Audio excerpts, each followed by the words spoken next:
যে কোনো কাজে সফলতার জন্য আপনাকে লেগে থাকতে হবে ওই কাজে। অপরের ওপর দোষ দেওয়া বা হতাশ হওয়া বা টেনশান করা চলবে না। আমরা অনেকে ভাবি যে হয়তো আমাদের সেই সামর্থ্য নেই, আমাদের সেই যোগ্যতা নেই, সেই ক্ষমতা নেই, তাই মনে হয় এই কাজে সফল হতে পারলাম না। আমি বলবো বন্ধু, এটা আসলে আমাদের ভুল ধারণা। মানুষ পারে না এমন কোনো কাজই নেই, সবটাই সম্ভব, আপনার দ্বারা সম্ভব। এটা আগে আপনাকে বুঝতে হবে। এবং মনে রাখবেন যে আমাদের ব্যর্থতা থেকেই শিক্ষা অর্জন করতে হবে। আমরা অনেকেই খুব তুলনা করতে পছন্দ করি, অপরের সাথে নিজেদের তুলনা করতে পছন্দ করি। কে কটা বাড়ি গাড়ি করে ফেললো, কার রোজগার আমার থেকে কত বেশি, ইত্যাদি ইত্যাদি নিয়ে আমরা তুলনা করতে থাকি, দিয়ে হতাশ হয়ে পড়েই টেনশান করতে থাকি। আর একটা সময় দেখা যায় যে আমরা আর মাথা তুলেই দাঁড়াতে পারছি না, সারাটা জীবন আমাদের চোখের জল ফেলতে হচ্ছে।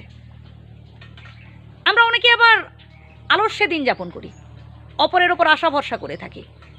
যদি আত্মীয় স্বজন, পাড়া প্রতিবেশী, জ্ঞাতি পরিজন এরা যদি আমাকে সাহায্য করতো বা পাশে থাকতো, তাহলে মনে হয় আমি এই জায়গায় পৌঁছতে পারতাম। আমি বলবো বন্ধু, পুরোটাই আপনার ভুল ধারণা।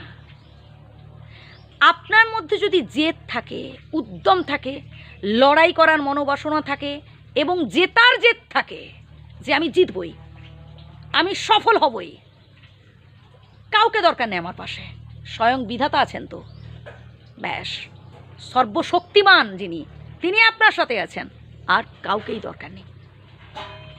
মনের জোর থাকলে, সৎ সাহস থাকলে, উদ্যম থাকলে যে কোনো অসম্ভবকে আপনি সম্ভব করে দেখাতে পারবেন। যে কোনো কঠিন কাজকে আপনি একেবারে সহজেই সমাধান করে দিতে পারবেন। তাই প্লিজ বন্ধুগণ, হতাশ হবেন না, কখনো এই মনটাকে ভাঙবেন না।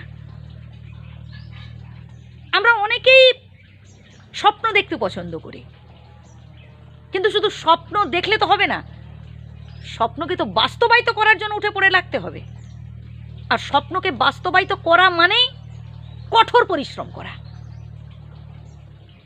কঠোর পরিশ্রম ছাড়া জীবনের সফলতা অসম্ভব, যে কোনো কাজে।